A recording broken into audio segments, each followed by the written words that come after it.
Don't worry. Don't react to the things that you don't prefer, because remember, even if something crops up in your life you don't prefer, it's still there for a reason you can use in a positive way. Make it part of your excitement that things crop up you don't prefer, because it's going to give you an opportunity to see by contrast what it is you do prefer more clearly. That's how to use that in a positive way, instead of simply matching the vibration of what you don't prefer by moping about it. The idea is nothing affects you until you agree to be affected. You are changing your own energy to match the frequencies of things you believe are true. So watch your definitions and create new definitions that work for you, instead of just assuming that the ones that don't work for you are facts that you cannot change. The only facts that exist in your creation are the 5 facts we call the 5 laws. You exist, everything is here and now. The one is all, the all are one. What you put out is what you get back. Everything changes except the laws. Everything else other than those facts are not facts. They are perspectives, they are opinions, they are beliefs. And you can change every single one of those. You do get a picture in your imagination of who you prefer to be, what you prefer to be doing, where you prefer to be doing it, how you prefer to be doing it. When you see that, all you really have to do is mimic it, mirror it, act it out as best as you can on all levels of your life. All you have to do is be like that person in your mind's eye. Do things the way he or she would do it. And then when you start doing things the way he or she would do it, you will change your vibration to the vibration that is representative of that life. And when you shift your vibration to the representation of that life, you will start to synchronistically have that life. All the things that are representative of what that you would have will come in. So that's how to use your imagination as an actual tool, an actual application tool. The idea being that when you open up to your imagination, you reset yourself, take yourself back to 0. Then you create the picture that is you, that you prefer to be. Then you act like it. You behave like it. And then you have 1, 2, 3, the whole manifestation process right there. 1, 2, 3. Let yourself reset using your imagination. Let yourself create using your imagination. Let yourself act it out using your imagination. And your imagination, thus then used in the 1, 2, 3 way, will allow you to become the majority. The idea of one of the strongest mantras for humans on earth, one of the strongest tools, is as you wake up in the morning and as you go to sleep at night, to say, perhaps at least 3 times, I am who I am, and that is enough. I am who I am, and that is enough. I am who I am, and that is enough.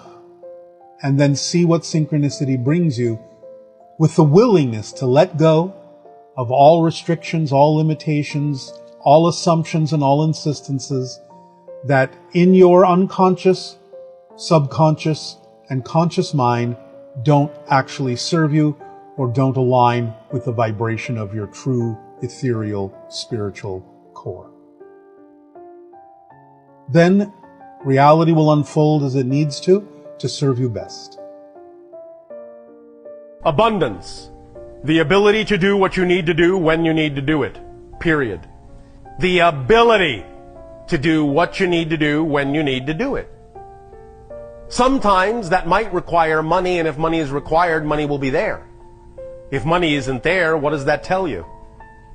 Money may not be required to give you the ability to do what you need to do when you need to do it. Now, we understand that money is one of the valid symbols of exchange and abundance on your planet, but it isn't the only one. Many times when you have been raised to believe that money is necessary to do certain things, you actually shortchange yourself by closing the doors through which other forms of abundance might actually have brought that ability to you. So it can be that you have a belief that says that certain things cannot be done, that you cannot experience abundance unless it comes in the form of money, when in fact you could be allowing abundance to come to you in many other forms, including money, when and where it's actually the most effortless form of abundance required for a certain thing. So the way that this law of attraction and manifestation actually works is to recognize that you are already giving off, already radiating a core signature vibration. And that core signature vibration is already doing everything it can possibly do to attract everything that is representative of that particular frequency. If the things that are representative of that particular frequency are not manifesting in your life, it's not because you're not attracting them, it's because your beliefs are keeping them at bay. So it's not that you have to learn to attract them, it's that you have to learn to let go of vibrations that are not compatible with your core frequency, that are keeping those things from getting to you, from manifesting in your reality. And conversely, all the things that are not compatible with your core vibration are doing their best to get as far away from you as they possibly can. The only reason they may not be is because you're holding on to them and not letting them go. So the law of attraction is really not necessarily about having to learn to attract something. The law of attraction is really all about letting go and letting in. That's really all it's about. It's about being yourself, living in the moment, being your true vibration, and then allowing. Everyone needs other people to help them in achieving their dreams. We all need each other. In the business world, we need each other's market and ideas. In the personal world, we need each other's inspiration and cooperation. The attitude of other people affects each of us, and the attitude of each of us has the capacity to affect all of us. The American Pledge of Allegiance, and its 31 words that we often repeat as an expression of our loyalty, begins with I and concludes with all. That is what America is all about. You and I working together to create greatness. We are uniquely influenced and affected by each other in our pursuit of the American dream. We become a powerful force when each of us understands how powerful all of us are, and when all of us understand how valuable each of us is. What can all of us do? The most incredible things. We can go to the moon and beyond. We can solve the mysteries of disease, diminish famine and suffering, enhance the number and quality of opportunities available for everyone, and create that which does not yet exist, that will improve the conditions of all mankind. We can bring peace where there was once war, and friendship where animosity once prevailed. We can explore the heavens, examine the ocean depths, and investigate the unlimited creativity and capacity of the human mind. Nothing is beyond our imagination, and imagination is the starting point for all progress. The contribution of all of us is so important to each of us. All of us in the company, the church, the family, the community, and the classroom are intricately connected to each of us. Our attitude about that interconnection of each of us to all of us and all of us to each of us has great influence on our future. As John Donne once wrote, "No man is an island entire of itself. Every man is a piece of the continent, a part of the main.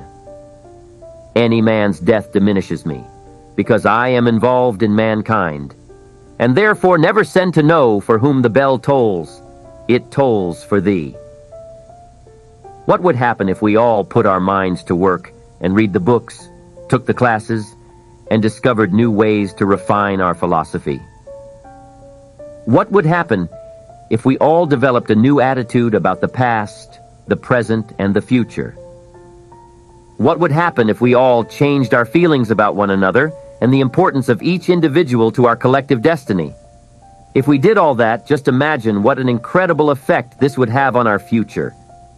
The exciting thing is that each of us already has enough mental, spiritual, intellectual, and creative power to do all that we could ever dream of doing.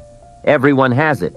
We just need to become more aware of all that we already have and spend more time refining all that we already are, and then put it to work for us. What stops us from recognizing our inherent gifts and talents is a poor attitude about ourselves. Why are we so quick to see the value in others and yet so reluctant to see it in ourselves? Why are we always ready to applaud someone else's accomplishment and yet so shy about recognizing our own? How we see ourselves is a matter of choice, not circumstances, and the major determining factor in how we feel about ourselves lies in our personal philosophy. If we were to ask some people why they feel the way they do about certain issues, we would probably discover that the reason why they feel the way they do is because they really don't know a great deal about those issues. Lacking all of the information, they form conclusions based on the bits and pieces that have come their way. With their limited knowledge, they often make poor decisions about how things are. If they knew better, they would think better. In other words, they would reach better conclusions simply by increasing their knowledge. And here's another part of the equation. If they knew better, they would feel better. Why would they feel better? Because they would begin to make better decisions, and from those better decisions, they would start making better choices, which would produce better results. Our attitude is shaped by decisions and choices we have made based on the knowledge we have acquired. Imagine the artist who wants to paint a masterpiece, but who has only a few colors on his palette. He may have the desire to create a masterpiece, but he lacks the variety of colors which the painting of a true masterpiece requires. This is what happens to human beings with limited knowledge. They lack the mental colors with which to create a complete picture. If there is one area in the knowledge department where we cannot afford to be lacking, it is knowledge and awareness of our own uniqueness. We do not feel better about ourselves for the simple reason that we do not really know ourselves. For if we truly knew ourselves, our strengths, our abilities, our resources, our depth of feeling, our sense of humor, our unique accomplishments, we would never again doubt our ability to create a better future. Each of us is unique. There's no one else in the world quite like us. We are the only ones who can do the special things we do. And what we do is special. We may not win great awards or public acclaim for our deeds, but we make the world a better place because of them. We make our families stronger, our offices more efficient, and our community more prosperous because we are who we are. Changing how we feel about ourselves begins with developing a new philosophy about the value of each human being, ourselves included. Most of us are so busy living our lives that we never pause long enough to appreciate all that we do in a given day. We have no appreciation of ourselves simply because we have no awareness of ourselves. Self-knowledge is a critical part of the life puzzle. As we learn more about who we are, we begin to make better choices and decisions for ourselves and about ourselves. And as we have already suggested, as our choices improve, so do our results. And as our results improve, so does our attitude.